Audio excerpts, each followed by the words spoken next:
बिस्मिल्लाहिर्रहमानिर्रहीम। नादरीन अस्सलाम वालेकुम। मैं हूं आपका मेज़बान साबिर शाकिर। वफाकी दारुल हुकूमत इस्लामाबाद से कुछ ताज़ा तरीन और अहम मालूमात आपके साथ शेयर करते हैं। पाकिस्तान के हालात वाक़यात और सियासी सूरत हाल पर भी नज़र डालेंगे, क्योंकि ईरान और इसराइल की जंग जो बराह रास्त उससे पाकिस्तान मुतासर होगा। और ये बात ज़ुबान ज़द-ए-आम है कि ईरान के बाद अगला निशाना पाकिस्तान होगा, और अगर ये लड़ाई बढ़ती है, ये जंग आगे चलती है, तो इसका अगला हदफ पाकिस्तान होगा और पाकिस्तान इस जंग से महफूज नहीं रह सकेगा। इसलिए मामलात को ज़रा बारीक बीनी से और गहरी नज़र से देखना होगा और अपनी आंखें और कान खुले रखने होंगे। इस वक्त जो लेटेस्ट डेवलपमेंट्स चल रही हैं जी, मामलात शिद्दत की तरफ जा रहे हैं और बड़ी जंग की तरफ जा रहे हैं, और कोई भी फरीक पीछे हटने के लिए तैयार नहीं है। और ख़ास तौर पर ईरान जो है वो बिल्कुल वो एक ज़ख्मी शेर की तरह धाड़ रहा है और हमले पर हमले कर रहा है और नुकसान पहुंचा रहा है, अपने दुश्मन को हर तरह से नुकसान पहुंचा रहा है। और अभी चंद कुछ देर पहले की बात है कि ईरान ने ये दावा किया है कि उन्होंने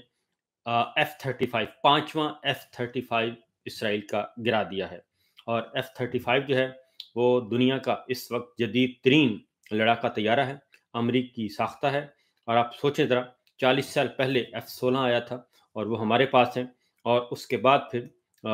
लेटेस्ट होता गया, डेवलपमेंट आती गई, और अब F-35 जो है वो जदीद तरीन तैयारों में है। टॉप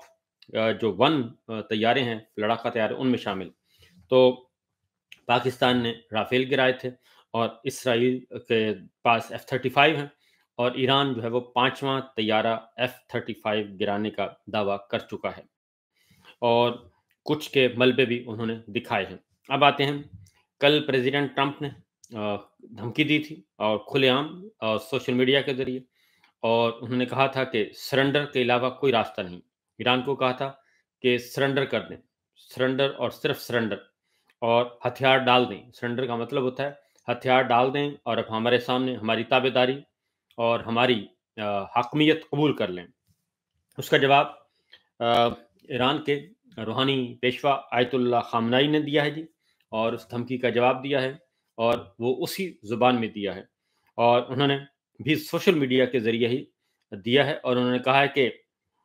सरेंडर का सवाल ही पैदा नहीं होता, ईरान सरेंडर नहीं करेगा बल्कि लड़ेगा, और हर उस मुल्क से लड़ेगा जो ईरान के रास्ते में आएगा, और ईरान की सालमियत और जोग्राफियाई तहफ़्फ़ुज़ को नुकसान पहुंचाएगा। हर एतबार से ईरान जो है वो अपनी सलामती का तहफ़्फ़ुज़ करेगा, और उसके लिए अमेरिका हो या कोई और मुल्क, ये उन्होंने वाज़ेह तौर पर धमकी दी है। और इसराइली क़यादत की जानिब से कत्ल की धमकियों के बाद ये बयान जारी किया गया है। और ईरान के सुप्रीम लीडर ने कहा कि ईरान दहशतगर्द सहूनी रियासत के खिलाफ भरपूर ताकत से कार्रवाई करेगा, और सहूनियों से बेरहमी बरती जाएगी और कोई रहम नहीं किया जाएगा। अमेरिकी सदर ट्रंप ने ईरान से मुकम्मल सरेंडर करने का जो मुतालबा किया है, उन्होंने कहा कि ये बिल्कुल बेसूद और इसकी हमारे सामने कोई हैसियत नहीं है। इस तरीके से उन्होंने कहा कि हमारे पास भी हथियार हैं, और हमने अभी अपनी सलाहियतों का बहुत कम ज़ाहिर किया है, जो हमारे पास सलाहियतें मौजूद हैं। इस तरीके से जनाब, जो अगली क्वेश्चन है, अब एक और काम भी चल रहा है, क्योंकि अभी तक अमेरिका प्रेसिडेंट ट्रंप पे ख़ास तौर पे बहुत प्रेशर है कि वो इसराइल की जंग में शामिल हों, और ये नेतन्याहू और प्रेसिडेंट ट्रंप के दरमियान मामलात हैं। लेकिन इस वक्त अमेरिकी बतौर रियासत जो है वो, उसमें मज़ाहमत पाई जाती है, और उसमें आवाज़ें उठ रही हैं, अंदर से ये आवाज़ें आ रही हैं, और उसमें रुकावटें आ रही हैं। और इसमें सिर्फ अमेरिका नहीं बल्कि यूरोप और मगरबी मुल्कों के दरमियान भी अख्तिलाफ़ात हैं कि इस लड़ाई में बराह रास्त शामिल होना चाहिए या नहीं होना चाहिए, क्योंकि कुछ इख्तिलाफ़ात की खबरें सामने आई हैं, और उसमें एक हसास ओहदे पर फाइज अमेरिकी फ़ौजी अफसर, पेंटागन के कर्नल नॉर्थन जो हैं, उनका एक सामने आया है जी। तेहरान टाइम्स की ये रिपोर्ट है, और कर्नल नॉर्थन मार्क कार्मेक ने इसराइली हुकूमत पर شدید تنقید کرتے ہوئے اسے موت کا فرقہ قرار دیا تھا، اور امریکہ خود اسرائیل کا پراکسی بن چکا ہے، یہ انہوں نے الزام لگایا تھا۔ کرنل ناتھن میک کارمک جو ہیں وہ جون 2024 سے جوائنٹ چیف آف سٹاف کے جے 5 پلاننگ ڈائریکٹوریٹ میں لیفٹیننٹ اور مصر کے شعبے کے سربراہ کے طور پر تعینات تھے۔ ان کا کام امریکی اعلیٰ فوجی قیادت کو شراکت دار ممالک کے ساتھ ملاقاتوں کے لیے تیار کرنا تھا، جن میں اسرائیل بھی شامل ہے۔ کرنل میک نے سوشل میڈیا کا اس کا اکاؤنٹ تھا کرنل میک کا، اور اس میں وہ چلا رہے تھے نیٹ کے نام سے، یہ اکاؤنٹ چلا رہے تھے، اور خاص طور پہ وہ 7 اکتوبر 2023 کے واقعات کے بعد اپنے خیالات کا اظہار کرتے رہے۔ اور اب محکمہ دفاع یعنی کہ پینٹاگون کے اہلکار نے تصدیق کی ہے کہ کرنل میک کو ان کے عہدے سے ہٹا دیا گیا ہے، اور کہا کہ ان کی آراء جوائنٹ سٹاف یا محکمہ دفاع کے خیالات کی نمائندگی نہیں کرتی۔ معاملہ اب امریکی فوج کے حوالے کر دیا گیا ہے، اور میک کارمک کا سوشل میڈیا اکاؤنٹ بھی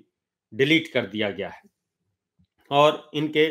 حذف کیے جانے سے پہلے ان کے بیانات اسرائیلی پالیسی اور امریکہ کی حمایت پر سخت تنقید کی گئی تھی۔ اور اپریل 2024 میں انہوں نے پوسٹ کیا تھا کہ میں نے حال ہی میں یہ سوچنا شروع کیا ہے کہ کہیں ہم خود اسرائیل کی پراکسی تو نہیں بن چکے اور ہمیں اس کا علم ہی نہیں۔ اور انہوں نے یہ بھی کہا تھا کہ اسرائیل ہمارا بدترین اتحادی ہے، ہمیں اس شراکت داری سے مشرق وسطیٰ، افریقہ اور ایشیا کے کروڑوں لوگوں کی دشمنی کے سوا کچھ نہیں ملتا۔ مئی میں انہوں نے لکھا تھا کہ نیتن یاہو اور ان کے یہودی بالادستی پر یقین رکھنے والے ساتھیوں نے سیاسی، علاقائی اور مقاصد کے لیے اس تنازع کو طول دیا ہے، یعنی یہ سارا کچھ انہوں نے کہا کہ ایک پلاننگ کے تحت ہو رہا تھا۔ اسرائیلی فوجی کارروائیوں پر بھی تنقید کرتے ہوئے کرنل نے لکھا تھا کہ اسرائیل کا رد عمل ہمیشہ یہ مبالغہ نہیں بلکہ فلسطینی شہریوں کو غیر متناسب طور پر نشانہ بناتا ہے۔ انہوں نے کہا میں جو کچھ لکھ رہا ہوں، جو میں نے محسوس کیا، جو میں نے نوٹ کیا، وہ مبالغہ نہیں بلکہ حقیقت ہے۔ اور کرنل میک نے کہا کہ کچھ عملی معلومات بھی افشا کی تھیں، جن میں یہ بھی شامل ہے کہ امریکہ نے اسرائیل کو لبنان پر حملے کے خطرات سے خبردار کیا تھا۔ امریکہ نے اسرائیل کو لبنان پر حملے کے خطرات سے خبردار کیا تھا، لیکن اسرائیل نے ان خبرداریوں کو نظر انداز کیا تھا، ان وارننگز کو نظر انداز کر دیا تھا، اور امریکی محکمہ دفاع پینٹاگون نے اور دیگر ادارے غزہ کی وزارت صحت کی ہلاکتوں کے اعداد و شمار کو عمومی طور پر قابل اعتماد سمجھتے ہیں، یعنی جو کچھ غزہ میں کیا گیا اور جو ظلم کیا گیا اس کو، اور جو انسانی المیے وہاں پہ جنم لے رہے ہیں، اس کو امریکی محکمہ دفاع اور دیگر ادارے اس کو درست سمجھتے ہیں۔ اور کرنل میک کی برطرفی واحد واقعہ نہیں بلکہ یہ امریکی معاشرے اور سیاست میں گہرے ہوتے اختلافات کی علامت تصور کیا جا رہا ہے۔ تو یہ سچویشن تو ہے جناب اس وقت، کیونکہ لڑائی جو ہے وہ اس سے ہر کوئی بیزار ہے۔ اس کی وجہ یہ ہے کہ انسان تو آخر انسان ہے، اور جب اس کے سامنے معصوم بچے بلک بلک کر مر رہے ہوں، شہید ہو رہے ہوں، اور گھروں کو تباہ کیا جا رہا ہو، اور معصوم بچوں کو تو کچھ نہیں پتا ہوتا کہ جو فوجی کے سامنے بھی وہ جا کے ان کو انکل ہی بولتے ہیں جنہوں نے ان کو مارا ہوتا ہے، تو اس لیے دل پسیج جاتا ہے، اور ہر انسان کے اندر ایک بہرحال ضمیر تو موجود ہے اور وہ سمجھتے ہیں۔ اب آتے ہیں جی اس کے بعد کچھ ایک اور خبر کی طرف جو کہ تباہی اور المیہ جنم لے رہے ہیں۔ ہم نہیں جانتے تھے کہ اس طرح ہم تباہ ہوں گے اور ایرانی میزائل کا ہم اس طرح نشانہ بنیں گے، یہ اسرائیلی علاقے کے لوگوں کا کہنا ہے اور اسرائیلی شہریوں کا کہنا ہے، اور اب ان کا اپنی ریاست پر جو ایک غیر متزلزل ایمان تھا، عقیدہ تھا، اعتقاد تھا، وہ ختم ہو گیا ہے، کیونکہ اسرائیلی شہریوں کو یہی کہا گیا تھا کہ آپ سیکیور ہیں، فول پروف سیکیور ہیں، آپ کی طرف کوئی آنکھ اٹھا کر بھی نہیں دیکھ سکتا، حملہ تو بہت دور کی بات ہے۔ لیکن اب پچھلے 7 دن سے جو کچھ ایران کر رہا ہے، اور ایران کے میزائل جس طریقے سے ہر شہر میں اور ہر تنصیبات کو جس کو وہ چاہتا ہے نشانہ بنا رہا ہے، تو اس کے بعد اسرائیل کے اندر عوام میں یہ جو ایک انسیکیورٹی ہے और अदम तहफ़्फ़ुज़ का शिकार, अदम तहफ़्फ़ुज़ का एहसास है, वो खुलकर सामने आ गया है। और अब ये दावा नहीं किया जा सकता, क्योंकि नेतन्याहू के यही दावे थे तमाम के तमाम, कि आप बिल्कुल, आप दुनिया के महफूज तरीन मुल्क में रह रहे हैं, इसलिए हम बाहर जो मर्जी करें, उसकी हवा, उसका रद्द अमल, उसका नुकसान आपको नहीं पहुंचेगा। इसलिए वहाँ पे सुकून ही सुकून था। और बहुत सारे जो गैर मुल्की हैं दुनिया भर से, वो सब के सब इसराइल में जाके अपना कारोबार भी करते थे और वहाँ पे रहते भी थे और वो इसको महफूज तस्वर करते थे। लेकिन इस लड़ाई के बाद अब तारकीन वतन की बड़ी तादाद जो है वो इसराइल छोड़ रही है, और यहाँ तक कि इसराइल ने अपने शहरियों के मुल्क छोड़ने पर पाबंदी आयद की हुई है और अपने तमाम एयरलाइंस को बैन किया हुआ है कि ये काम नहीं करना। और अब इसराइली शहरी जो है वो समंदर के रास्ते, कश्तियों के ज़रिए, बहरी जहाज़ों के ज़रिए वहाँ से निकल रहे हैं। तो जो ये रिपोर्ट आलमी ज़राया अबलाग इसको मुसलसल रिपोर्ट कर रहे हैं, और ये बैत याम से एक रिपोर्ट है, और इसमें बीबीसी की ये रिपोर्ट है जनाब। तिल अबीब के जनूब में वाक़ बैत याम का इलाका अरसा दराज से इसराइल में दाएं बाजू की इत्तेहादी हुकूमत की हमायत कर रहा था, और इतवार की सुबह इस इलाके में एक ईरानी मिसाइल ने 10 मंजिला रिहायशी इमारत पर गिरा, जिसके नतीजे में कम से कम 8 अफराद हलाक हुए और दर्जनों मलबे तले दब गए। 33 साल जो है वो उनकी गुफ्तगू है, और फिर उन्होंने कहा कि नुकसान के बावजूद मुकामी रिहायशी जुमे के दिन से ईरान के खिलाफ शुरू होने वाली अस्करी कार्रवाई, जिसके दौरान अस्करी सरबराहान जौहरी तनसीबात फ़िज़ाई दफ़ाई एयरपोर्ट बनाया है, उनकी हिमायत कर रहे हैं। 33 साल एक नौजवान, उन्होंने कहा कि जी 200 मीटर की दूरी पर वो वहाँ से रहते थे और ईरानी मिसाइल गिरा, और ईरान के खिलाफ कार्रवाई पर कहती हैं कि ऐसा करना ज़रूरी था, लेकिन हमें ये तवक्को नहीं थी कि हम भी इस तरह से मुतासर होंगे। मिसाइल हमले की वजह से उस खातून ने कहा कि अपार्टमेंट की खिड़कियां टूट गई थीं, आसपास की तकरीबन तमाम इमारतों को ऐसा ही नुकसान पहुंचा था।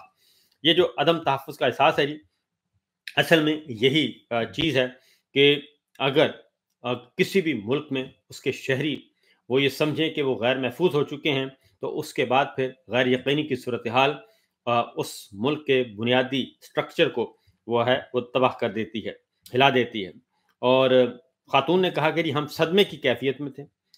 जिस वक्त उनसे बात हुई, खुराक और दीगर ज़रूरियात की अशिया सूटकेस में रख कर एक कुर्सी पर बैठी हुई थी। तो ये सिचुएशन इस वक्त है जी। और ये हर जो भी, जहाँ पे भी मिसाइल गिरेगा, जो भी, जिसका भी घर तबाह होगा और जिसको भी नुकसान पहुंचेगा, तो हर मुल्क का हर शहरी उसका यही रद्द अमल होगा कि ये हमने सोचा नहीं था, क्योंकि ये यकीनी बात है कि बैतयाम में जो गिरने वाला ईरानी बैलिस्टिक मिसाइल उन रॉकेटों से कहीं ज्यादा ताकतवर और नुकसानदेह था, जो गुज़श्ता 1.5 साल के दौरान हमास या हिजबुल्लाह की जानिब से दागे जा रहे थे, और जिनकी अक्सरियत को इसराइल के जदीद फ़िज़ाई दिफाई निज़ाम रोकने में कामयाब हो जाता था। जो असल बुनियादी बात है जी, वो ये है कि अ, इसराइल का जो एक भरम था, बल्कि भरम नहीं था, घुमंड था और ज़ोम था कि हमारी फ़िज़ाई हदूद जदीद तरीन डिफेंस सिस्टम से लैस है और यहाँ पे कोई अंदर आ नहीं सकता। और वो 4 लेयर दिफाई निज़ाम था, और 4 लेयर दिफाई निज़ाम, और जो भी इसराइल की तरफ कोई एनिमी बढ़ता था, कोई मिसाइल, कोई ड्रोन, और उसको ऑटोमेटिक सिस्टम ऑन होता था और वो खुद ब खुद उसको निशाना बनाता था। लेकिन इस इन हालात में जो ईरान ने जो बड़ा एक दावा किया, उन्होंने कहा जी कि हमारा, इनका जो एयर डिफेंस सिस्टम है वो हमने हैक कर लिया है और वो हमारे कंट्रोल में है, और इसीलिए हमारे तमाम के तमाम मिसाइल जो हैं वो सही निशाने पर जा रहे हैं। हम जिस चीज़ को चाहते हैं हदफ बना रहे हैं और अपने हदफ को निशाना बनाते हैं। और यहाँ तक कि उन्होंने कहा कि जो वाक़यात हुए हैं कि इसराइल के अपने ही मिसाइल जो हैं वो वहीं गिर गए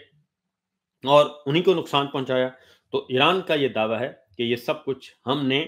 किया है और हमने इसको हैक किया है। तो ये भी एक बात आई है जी जनाब दरमियान में। اسرائیل کو موت کا فرقہ قرار دینے والے تو اس کرنل میک کو فارغ کر دیا اور وہاں پہ تباہی ہی تباہی کے آثار. سن لیں.